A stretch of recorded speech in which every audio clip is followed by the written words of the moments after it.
নমস্কার, আমি প্রিয়াঙ্কা। এখন থেকে আমি তোমাদের নিটের জন্য বায়োলজি পড়াবো। ক্লাস 11 অ্যান্ড 12 দুটোই সম্পূর্ণটাই হবে এনসিইআরটি বেস, এবং যেগুলো তোমাদের প্রয়োজনীয় সেগুলোই আমি তোমাদেরকে পড়াবো। তোমরা নোট করে নিতে পারো খাতাতে, এবং পাশে একটা এনসিইআরটি বই নিলে তোমাদের সুবিধা হবে। তো এখানে আমি তোমাদের প্রথম দিন আজকে আমি পড়াবো ডাইজেশন অ্যান্ড অ্যাবজর্পশন। আজকে আমি তোমাদের শুধু জাস্ট একটা ইন্ট্রো দেবো এ ব্যাপারে, যে ডাইজেশনটা কি, অ্যাবজর্পশনটা কি। ওপরে তোমরা দেখতে পাচ্ছ লেখা আছে ডাইজেশন অ্যান্ড অ্যাবজর্পশন। তো এই ডাইজেশন কি? ডাইজেশনের বাংলা কথা হচ্ছে পরিপাক। অর্থাৎ আমরা যে খাদ্যটা গ্রহণ করছি সেটা আমাদের কি করে পরিপাক হচ্ছে। এটা পরিপাকের জন্য আমাদের বিভিন্ন এনজাইমের দরকার হচ্ছে, যাদের জন্য খাবারটা আমাদের খুব তাড়াতাড়ি পরিপাক হয়ে যায়। এবার এর জন্য আমাদের ডাইজেশন যেটা আছে, এই ডাইজেশনের জন্য যেগুলো আমাদের অর্গানগুলো আমাদের হেল্প করছে তাদেরকে দুটো ভাগে ভাগ করা যায়।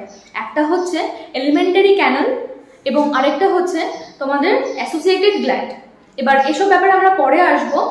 ডাইজেশনে যেসব অঙ্গগুলো হেল্প করছে তাদেরকে কিন্তু পুরোপুরি একসঙ্গে বলা হয় ডাইজেস্টিভ সিস্টেম।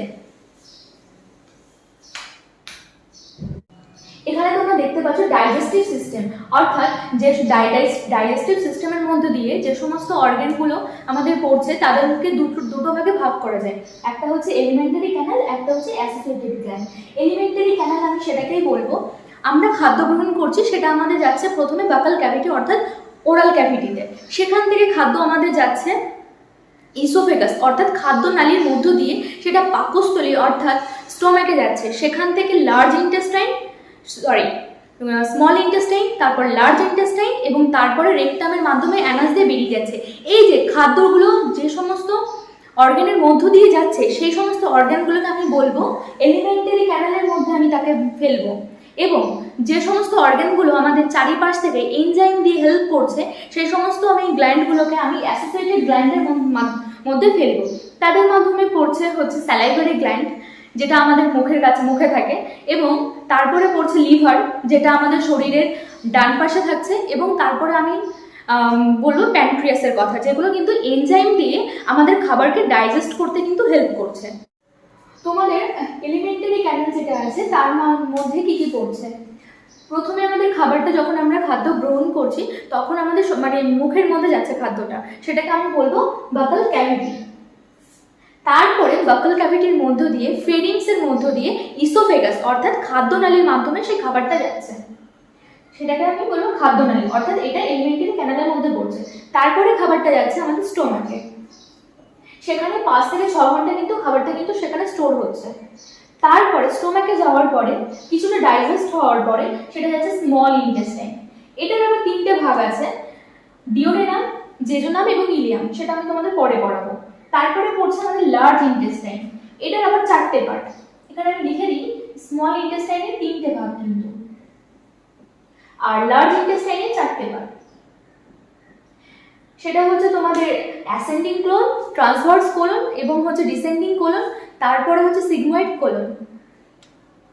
তারপরে সেই খাবারটা ডাইজেস্ট হওয়ার পর টোটালটা যখন ডাইজেস্ট হয়ে গেল তখন আমাদের অ্যানাসের মাধ্যমে বেরিয়ে গেল। অ্যানাস হচ্ছে আমাদের যেটাকে বলা হয় বায়ুপথ বলা হয়, মানে খাবারটা যেখান থেকে বেরিয়ে যায়। তাহলে অ্যান্টিরিয়রলি থাকে হচ্ছে তোমার বাকাল ক্যাভিটি এবং পস্টেরিয়রলি অ্যানাস থাকে। অ্যান্টিরিয়র আর পস্টেরিয়র এই কথাটা জানতে হবে কি।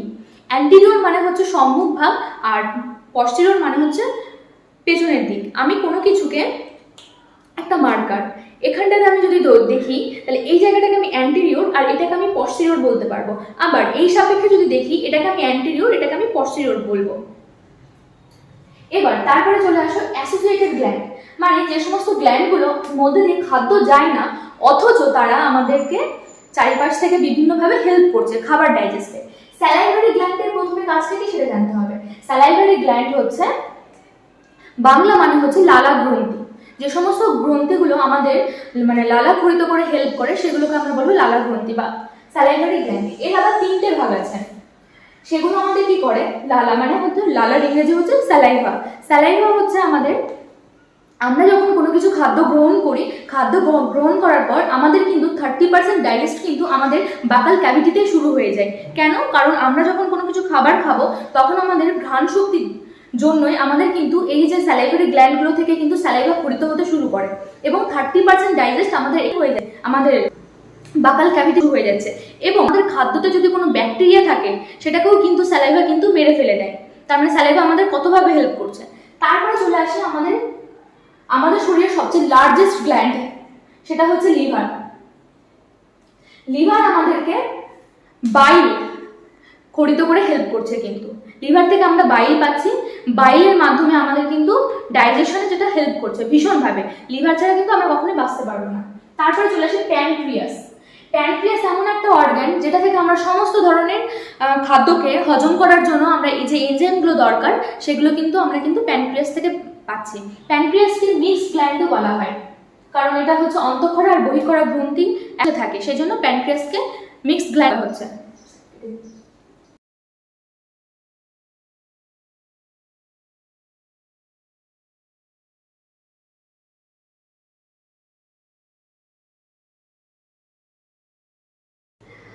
ডাইজেস্টিভ সিস্টেমে যে সমস্ত অর্গানগুলো আমাদের হেল্প করছে তার একটা আমি চিত্র এঁকেছি, যদিও আমি খুব ভালো ছবি আঁকতে পারি না, যতটা পেরেছি আমি ট্রাই করেছি।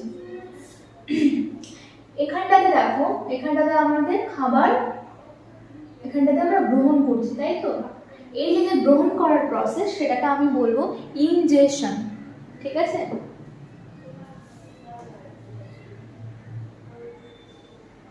ইনজেশন, খাবার যে গ্রহণ করছি সেটাকে বলবো। তারপর খাবারটা আমাদের কোথায় যাবে? আমাদের বাকাল ক্যাভিটিতে যাবে, তাই তো? বাকাল ক্যাভিটিতে যাওয়ার পরে সেখানটা থেকে কোথায় আসবে? আমাদের এই জায়গাটাতে। তাহলে এইটাকে আমি কি বলবো?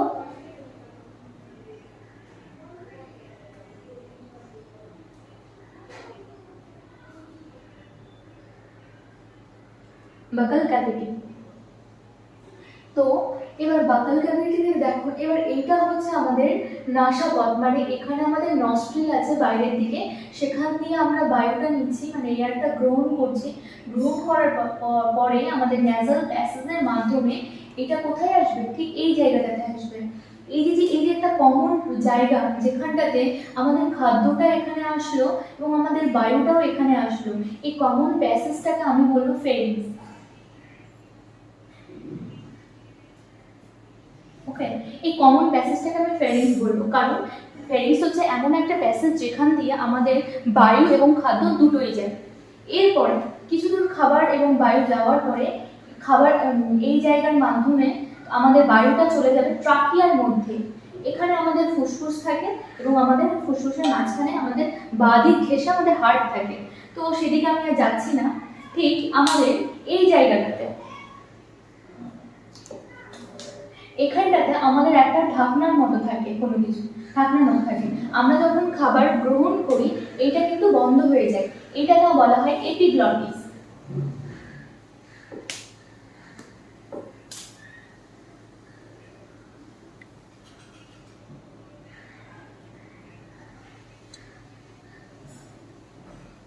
তারপর আমাদের খাবারটা চলে আসছে ইসোফেগাসের মাধ্যমে, মানে যেটাকে আমরা বাংলায় বলি খাদ্যনালী।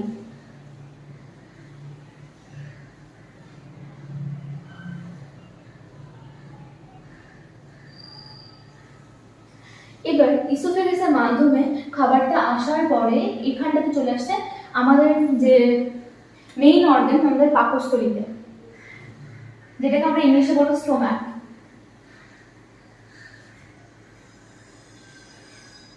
এবার পাকস্থলীতে খাবারটা কতক্ষণের জন্য স্টোর থাকে সেটা আমাদেরকে জানতে হবে, 5 থেকে 6 ঘন্টা।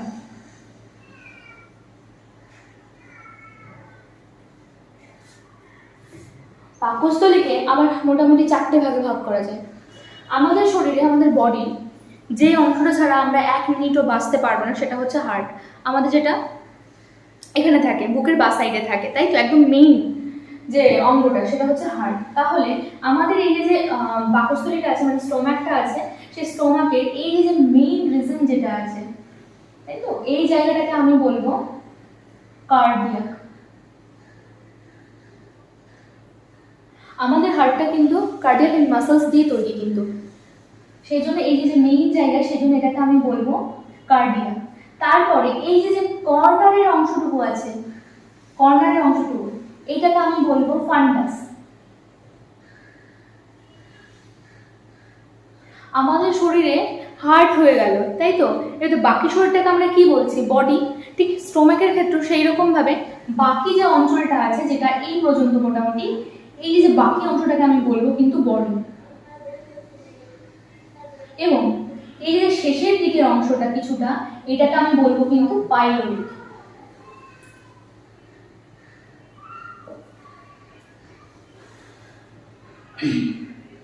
এবার আমরা যখন খাবার গ্রহণ করছি, তো আমাদের খাবারটা গ্রহণ করার পর পাকস্থলীতে যখন চলে আসছে, এবার খাবারটা আমরা কখনোই কিন্তু আমাদের নর্মাল সুস্থ স্বাভাবিক অবস্থাতে কখনোই আমাদের মুখ দিয়ে আবার বেরিয়ে আসে না। কেন আসে না? তার একটা কারণ আছে। এই যে আমাদের স্টোমাকটা আছে, ঠিক এই জায়গাটাতে আমাদের একটা কিন্তু স্ফিংটার থাকে। স্ফিংটার মিন্স এমন একটা জিনিস যেটা আমাদের খাবারটা একবার যখন প্রবেশ করে গেল স্টোমাকে, তারপরে কিন্তু সেটা ব্যাকফ্লো হতে পারবে না, সেটা প্রিভেন্ট করে দেবে। অ্যাকচুয়ালি স্ফিংটারটা ব্যাকফ্লোটাকে প্রিভেন্ট করছে। তো এই যে স্ফিংটার, সেই স্ফিংটারটা আমাদের কোথায় অবস্থিত? ঠিক আমাদের স্টোমাকের ওপরে এবং আমাদের ইসোফেগাসের ঠিক নিচের অঞ্চলে। এবার স্টোমাকের ক্ষেত্রে কিন্তু আমাদের অনেক সময় এরকম সিমটমস দেখা যাচ্ছে যে আমরা প্রচন্ড রিচ খাবার খেয়ে নিয়েছি, তো রিচ খাবার খেয়ে নেওয়ার পর আমাদের ভীষণ বুকে জ্বালা করছে, তখন আমরা বলি সেটাকে আমরা গ্যাস হয়েছে। কেন বলি? কারণ আমরা যখন রিচ খাবার খেয়ে নিই, তখন আমাদের এই স্টোমাকের এখানে কিছু গ্ল্যান্ডস থাকে, এই ছোট ছোট গ্ল্যান্ডস থাকে, গর্তের মতো থাকে। সেই গ্ল্যান্ডসগুলোকে বলা হয় গ্যাস্ট্রিক গ্ল্যান্ড। সেই গ্ল্যান্ডসগুলোকে কি বলা হয়? Gastric gland. এবার এই গ্যাস্ট্রিক গ্ল্যান্ড যেহেতু বলা হচ্ছে, আর এদিকে আছে তোমার ইসোফেগাস, তো সেই জন্য এই স্ফিংটার একটা নাম দেওয়া হয়েছে, যেটাকে নাম বলা হয় গ্যাস্ট্রো ইসোফেগাল স্ফিংটার। কারণ এখানে থাকে গ্যাস্ট্রিক গ্ল্যান্ড, আর এই যেহেতু ইসোফেগাসের মাধ্যমে খাবারটা আসছে, দুটোকে একসঙ্গে কম্বাইন করে নাম দেওয়া হয়েছে গ্যাস্ট্রো ইসোফেগাল স্ফিংটার।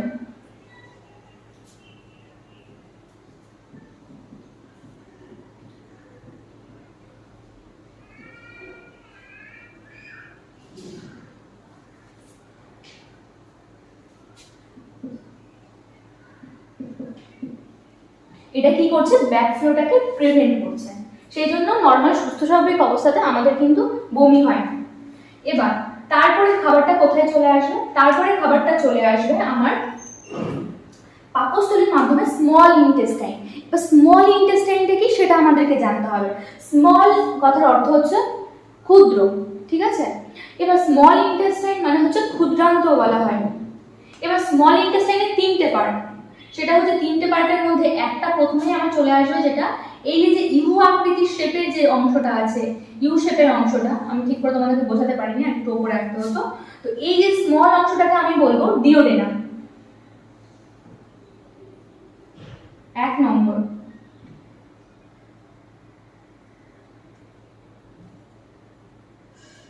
ডিওডেনাম।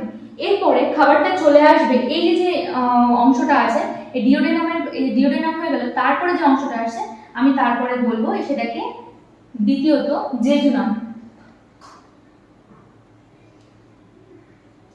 তৃতীয়ত আসবে আমার হচ্ছে ইলিয়াম।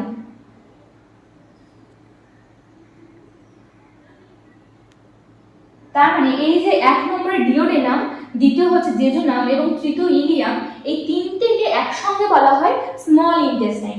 এবার খাবারটা কিন্তু প্রথমে স্টোমাক থেকে ডিওডেনাম, তারপর জেজুনাম, তারপর ইলিয়াম হয়ে যাওয়ার পরে ঠিক খাবারটাই বিভিন্ন প্যাচেসের মাধ্যমে দিয়ে গিয়ে ঠিক এইখানটাতে আসবে, ঠিক এই জায়গাটাতে খাবারটা চলে আসলো। সমস্ত জায়গাগুলো কভার করার পর এখানে চলে আসলো। ঠিক এইখানে যে রিজনটা আছে সেটাকে বলা হয় সিকাম।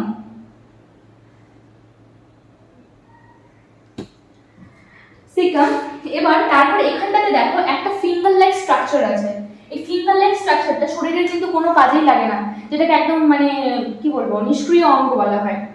এই কিন্তু কখনো যদি আমাদের এই স্ট্রাকচারটা, এই ফিঙ্গার লাইক স্ট্রাকচারটা যদি কখনো আমাদের আকারে যদি বেড়ে যায়, তখন আমাদের প্রচন্ড পরিমাণে পেটে ব্যথা হতে পারে। তো সেটাকে যদি আমাদের যদি না কাটা হয়, তাহলে কিন্তু কোনো মানুষ কিন্তু মারাও যেতে পারে। এই অংশটাকে বলা হয় অ্যাপেন্ডিক্স।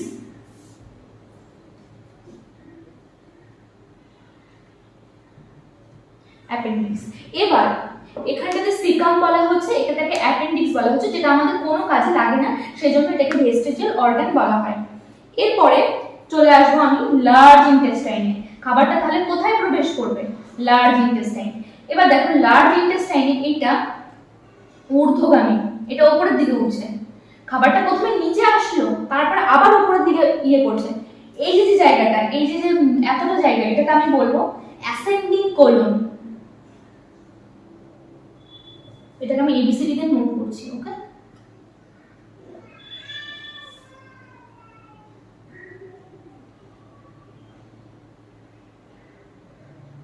এবার তারপর আমাদের খাবারটা এদিকে যাবে। এই যে আড়াআড়ি ভাবে, এটাকে কিন্তু বলা হয় ট্রান্সভার্স, মানে আড়াআড়ি ভাবে যেতে যাচ্ছে। এই জন্য এইটাকে বলবো আমি, এতটা অংশকে বলবো আমি ট্রান্সভার্স কোলন।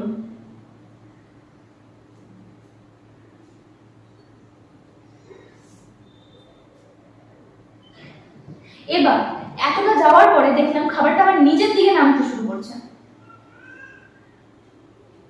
এতটা অংশকে আমি বলবো ডিসেন্ডিং কোলন। সরি, ট্রান্সভার্স এটা বি নম্বর, এটা সি।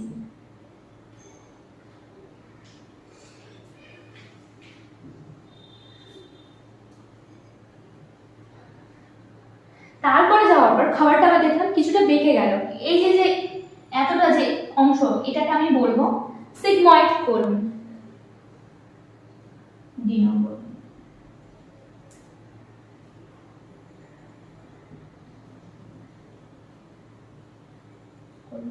তারপরে খাবারটা যখন মোটামুটি ডাইজেস্ট হয়ে গেল, এই যে এই জায়গাটা, এটাকে বলা হয় মলাশয়, মলাশয়। হ্যাঁ, এটাকে মলাশয় বলা হয়।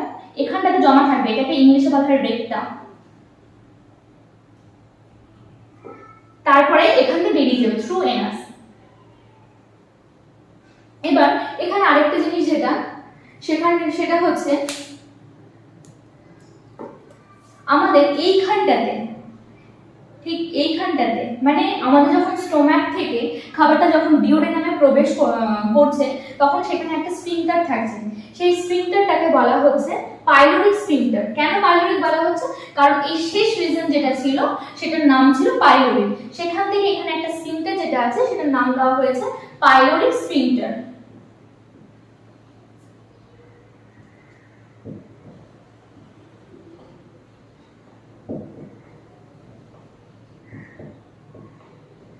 এবার এখানটাতে আমাদের, এখানটাতে ঠিক এই জায়গাটাতে, যেখানটাতে মানে আমাদের ক্ষুদ্রান্তের শেষ এবং বৃহদান্তের শুরু, অর্থাৎ স্মল ইন্টেস্টাইনের শেষ এবং লার্জ ইন্টেস্টাইনের শুরু, সেখানটাতে আমাদের এখানে একটা ভালভ থাকে যেটাকে ইলিওসিকাল ভালভ বলা হয়, যেটা তোমরা পরবর্তীকালে পড়বে। পরবর্তীকালে ইনসাইটে পড়ানোর সময় আমি তোমাদের বলে দেবো। এটা হয়ে গেল আমাদের, যতটা আমি পড়ালাম টোটালটা হচ্ছে এলিমেন্টারি ক্যানালের বিভিন্ন ভাগ। এবার আমাদের আরেকটা যেটা তোমাদের পড়ানো বাকি আছে, অ্যাসোসিয়েটেড গ্ল্যান্ড।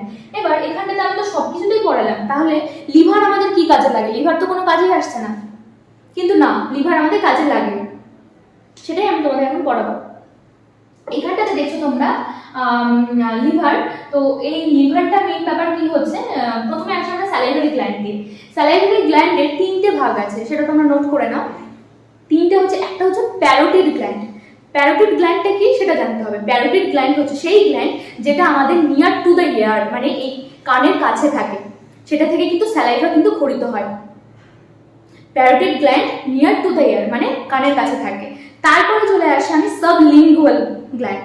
সাবলিঙ্গুয়ালটা কি? সাব যখন কথাটা যেখানে আসবে তার মানে নিচে বোঝাবে, লিঙ্গুয়াল কথাটা মানে হচ্ছে জিহ্বার নিচে।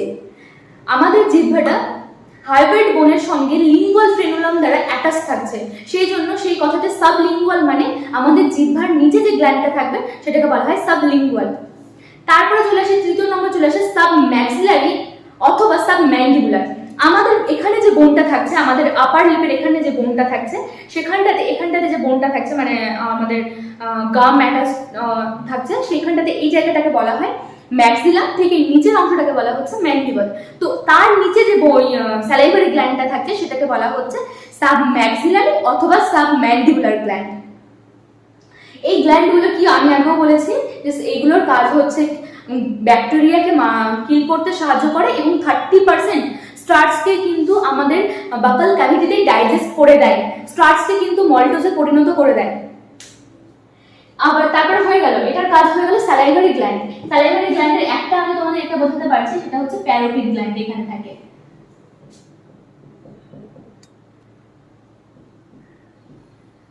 আর বাকি যে দুটো তোমাদেরকে আমি বললাম যে সাবলিঙ্গুয়াল গ্ল্যান্ড দ্বিতীয় নম্বর, তৃতীয় নম্বর সাবম্যাক্সিলারি অথবা সাবম্যান্ডিবুলার গ্ল্যান্ড, যেটা আমাদের ম্যাক্সিলা এবং ম্যান্ডিবুলার নিচে থাকছে।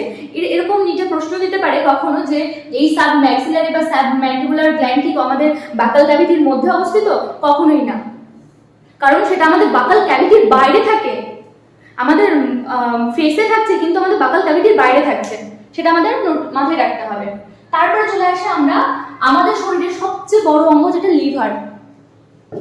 লিভারের দুটো অংশ, যে দুটো অংশকে বলা হয় হেপাটিক লোবিউল, ডান খণ্ড আর বাম খণ্ড। এটা হচ্ছে রাইট, এটা হচ্ছে লেফট। আমরা যখন কোনো মানুষের অ্যানাটমি দেখবো তখন কিন্তু মানুষটা পেছনের দিকে ঘুরে আছে এইভাবে কখনোই দেখবো না, মানুষটা সামনের দিকে ঘুরে আছে। তাহলে আমি এই মানুষটা যখন আমি দেখবো, তাহলে এই মানুষটা সামনের দিকে থাকলে যেরকম হবে সেভাবে আমাকে কিন্তু রাইট লেফট কিন্তু নির্ধারণ করতে হবে। অর্থাৎ আমি যদি এইভাবে থাকি, আমার হাতটা কিন্তু এইভাবে রাখতে হবে, এইভাবে রাখতে হবে, নাহলে কিন্তু হাতটা এরকম করে থাকলে হবে না, সেটা কখনোই এটা সঠিক প্রসেস নয়। তাহলে এইখানটাতে আছে, তাহলে এটাকে আমি কি বলবো? রাইট, এটাকে বলবো আমি লেফট। তাহলে আমাদের লিভারটা কোথায় থাকছে? ঠিক আমাদের শরীরের এইভাবে যদি আমি দেখি, তাহলে রাইট দিকে অর্থাৎ ডান দিকে থাকছে। রাইট লোব, এটাকে হচ্ছে হেপাটিক লোবিউল বলা হয়। এই লিভারটার মেইন কাজ হচ্ছে এই হেপাটিক লোবিউলের মধ্যে ছোট ছোট সেল থাকে, এরকম সেল থাকে যেটাকে হেপাটিক সেল বলা হয়, যেটা আমি তোমাদের পরে পড়াবো। এখান থেকে কি হচ্ছে? বাইল প্রডিউস হচ্ছে, বাইল যেটাকে বাংলায় আমরা পিত্ত বলি, তাই তো? এই বাইল প্রডিউস হয়ে ঠিক এই জায়গাটাতে জমা হচ্ছে, ঠিক এই জায়গাটা, এই যে বাইল যে জায়গাটা জমা থাকে, যে জায়গাতে স্টোর থাকে, সেই জায়গাটা একটা কিন্তু একটা স্যাক লাইক স্ট্রাকচার একটা তুমি বলতে পারো। তো সেই জায়গাটাকে বলা হয় গল ব্লাডার। গল ব্লাডারের আরেকটা নাম হচ্ছে সিস্টিক ডাক্ট। আমরা যখন কোনো কারণে আমাদের এই গল ব্লাডারের এই জায়গাটাতে যখন কোনো ঠিক এই জায়গাটাতে যদি কোনো স্টোন হয়ে যায় গল ব্লাডারে, তাহলে কিন্তু সেখান থেকে কিন্তু আমি গল ব্লাডার থেকে আমি বের করতে পারবো না। তখন আমাদের গল ব্লাডারটা এতটা অংশ আমাদের টোটালটা কেটে বাদ দিয়ে দিতে হয়। তো সেই ক্ষেত্রে আমি তাকে বলবো সিস্টেকটমি, অর্থাৎ সিস্টিক ডাক্টটাকে আমি রিমুভ করে দিচ্ছি। এবার এখান থেকে বাইল আসে, বাইল এসে এখানটায় যুক্ত হয় এবং সেটাকে আমাদের ডাইজেশনে হেল্প করছে। বাইলের মধ্যে অনেক কিছু থাকে, বিলিরুবিন, বিলিভার্টিন, যেগুলো আমাদের কিন্তু ডাইজেশনে হেল্প করে। পরবর্তীকালে তোমরা আরো পড়বে। তারপরে আসি প্যানক্রিয়াসের কথায়, যেটা আমাদের অ্যাসোসিয়েটেড, তৃতীয় নম্বর অ্যাসোসিয়েটেড গ্ল্যান্ড। প্যানক্রিয়াস থেকে যে সমস্ত এনজাইমগুলো খরিত হয় সেগুলোকে আমরা বলি প্যানক্রিয়াটিক জুস। প্যানক্রিয়াটিক জুস আমাদের কিসে হেল্প করছে? ডাইজেশনে হেল্প করছে। প্যানক্রিয়াস এমন একটা অর্গান যেটা আমাদের এইখানটাতে এসে, এইখান থেকে যে নালীটা এসে এখানে একসঙ্গে যুক্ত হয়ে যায়, একসঙ্গে যুক্ত হয়ে যায় এই জায়গাটাতে, এই জায়গা থেকে যুক্ত হয়ে যায় এবং এখান থেকে ডিউডেনামে চলে যায়। তো এর মধ্যে মানে সমস্ত কিছুকে ডাইজেস্ট করার জন্য যে সমস্ত এনজাইম দরকার সেগুলো কিন্তু আমাদের এখানে থাকছে, সেটাকে আমি প্যানক্রিয়াটিক জুস বলবো। তো সেখান থেকে এখানে চলে আসলো এবং আমাদের ডাইজেশনে হেল্প করলো। তার মানে আমাদের 30% স্টার্চ ডাইজেস্ট এখানে হচ্ছে, তারপরে ইসোফেগাসের মাধ্যমে আমাদের স্টোমাকে অনেকটা ডাইজেশন হয়ে যাচ্ছে। এবার স্টোমাকে যেগুলো গ্যাস্ট্রিক গ্ল্যান্ড থেকে বিভিন্ন ধরনের এনজাইম খরিত হয়, যেমন হচ্ছে প্রো এনজাইম, পেপসিনোজেন, তারপরে হচ্ছে অক্সেন্টিক সেল থেকে খরিত হয় তোমার হচ্ছে HCl, তারপরে এবার হচ্ছে তোমার মিউকাস খরিত হয় বিভিন্ন, তারপরে এখানে বিভিন্ন অ্যাসিড থাকে যার মাধ্যমে খাবারটাকে অনেকাংশ ডাইজেস্ট করে। তারপরেও পুরোপুরিভাবে ডাইজেস্ট হয় না, তারপরেও কিছুটা ডাইজেশন হয় হচ্ছে তোমার স্মল ইন্টেস্টাইনে, তারপরেও কিছুটা বাকি থেকে যায় যেটা তোমার ফাইনাল ফুলফিল ডাইজেস্ট হয়ে একদম সেটা রেকটামে এসে জমা হয় এবং অ্যানাসের মাধ্যমে বেরিয়ে যায়। এই হচ্ছে তোমাদের ডাইজেস্টিভ সিস্টেমের বিভিন্ন অর্গানগুলো আমি পড়ালাম। পরের দিন তোমাদের আমি বাকি জিনিসগুলো আমি তোমাদের পড়াবো ধীরে ধীরে।